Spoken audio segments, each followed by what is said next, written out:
Stuck on that leave no man behind task? Want to know how to cure nausea? Can't find what you need on the map? We'll cover you in this video. Gray Zone Warfare is getting a lot of attention from both tactical FPS and extraction shooter fans. If you're looking to get into the game, we've got some tips to get you going.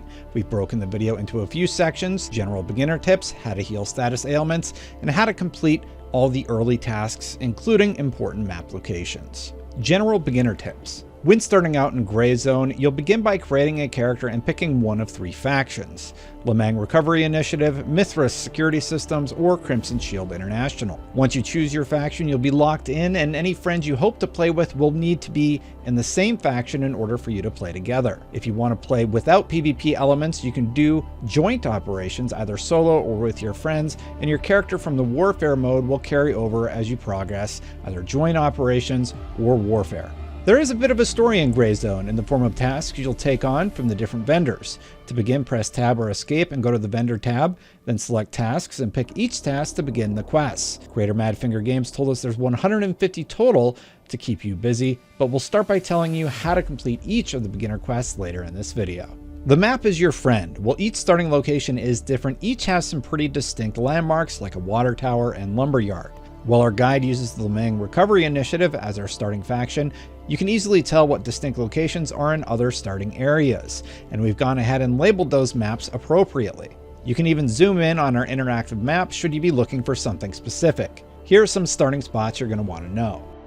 Some general tips. If you're new to this game, you may not realize you don't loot like in PUBG. You'll instead need to click on a body you've dispatched and then open the backpack or pouch to see what goodies they have on hand. Sometimes this can include important quest items like keys that you'll need later in the game, so hold on to them if found. When starting out, there are only 2 LZs where you can land, but others can be discovered by going to that location. For example, when tackling the quest that had us find a downed helicopter, we discovered LZ Alpha 3 south of the gas station. Having more locations to land is a huge benefit, so try to unlock them as early as possible. Consider using an AK in the field. Look, I'm not gonna lie, I've had my struggles while I learned Gray Zone, but you know what helps? Stealing guns from enemy AI. Consider lifting an AK if you're good on iron sights, and keep it stored as a backup if you wind up making a mistake and getting a flock of bad guys coming after you. It's one of the most common ammo types we've found and uses a very strong ammunition type. Of course, the best plan would be to go with a crew or execute from afar with an accurate shot to the cranium. Remember, this is a military sim, so while you may have run out of ammo in your primary weapon, it only takes one shot to drop an enemy from most weapons. Having a sidearm on hand is definitely better than nothing and quite effective. Speaking of ammunition, if you want to check how many bullets you have left in the clip, hit Alt-V to get a rundown of your current standing. This will tell you if you have a bullet in the chamber and what's left in your clip. Once you're ready to leave an area, head toward an LZ, select your base of operations, and call in an extraction.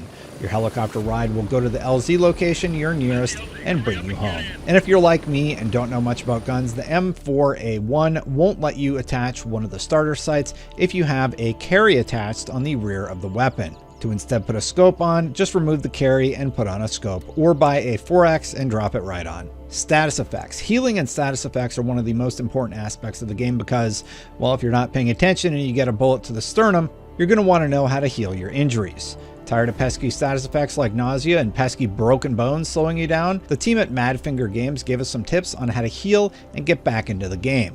Because this is a military sim, be sure to pay attention to your hydration, blood levels, and even bones. You can get a fast breakdown of how you're doing by simply pressing the U key.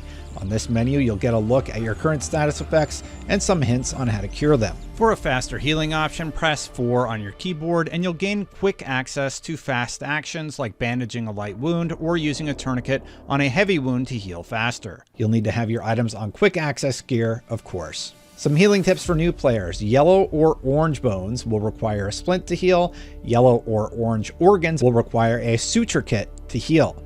Red wounds are light, medium, or severe based on how much you're bleeding. If it's light, it'll heal over time. Anything more will need to be treated. Purple wounds mean your gear protected you, but your character is in pain. They should go away on their own, but if you need to pop some pills, pain pills will do the trick. Green wounds have been treated but may cause some discomfort as they heal. This is from the notes Madfinger provided.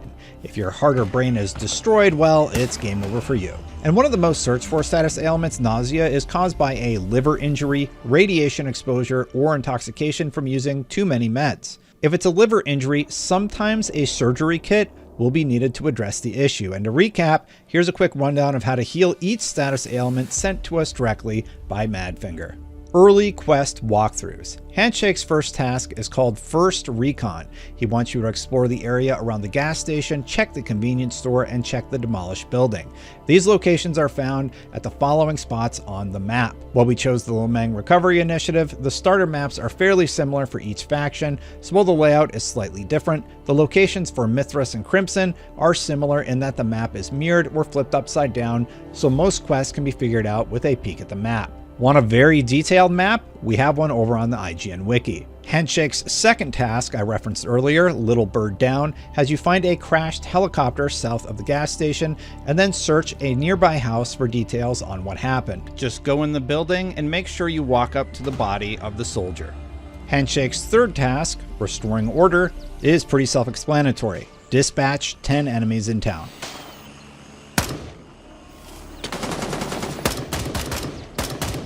Gunny's first task is cache retrieval. He wants you to take 2 trackers into town and put them on caches. They are located at the town's warehouse in the side room and the lumberyard in the side shed. These areas are heavily guarded, so come prepared for a fight. Here's the location on each of the different faction maps. Gunny's second task, Leave No Man Behind, is completed by finding a soldier and marking him. If you're in Lemang, start at the side of this red building, look for this parking structure behind you, follow the alleyway that parking structure is near, and take a right to go into this back alley, a quick left where you'll see a bed and this green overhang offering shade. Down this alleyway, you'll see a blood splatter on the wall and your target. Leave your tracker and extract to complete the mission. Labrat's first task, Meds Wanted, has you head to the water tower and find the medical supplies. You do not need the storeroom key to complete this. Just head to the main room and grab this box, ensuring you have enough room in your storage to get it back to base. Extract back home and turn it in to complete. Here's the location on each of the different faction maps. Labrat's second task, Lost and Found, has you looking for Kanoa Sinarath. Kanoa is located just north of the lumberyard for Lemang faction, and at these locations on the other map. Kanoa is in a small office lying face down by some paperwork. Once found, be sure you loot the necklace as proof of identity before returning to base. Anyway, those are our starter tips for Gray Zone that should give you a good feel about what to expect in the game and get you started. Did we miss anything important? Let us know in the comments below. Full disclosure, I am still learning a lot about this game, but I am having fun with it. We have a great map over on our IGN Wiki that has been tremendously helpful. I highly recommend you go check it out. And for more on all things gaming, keep it right here on IGN.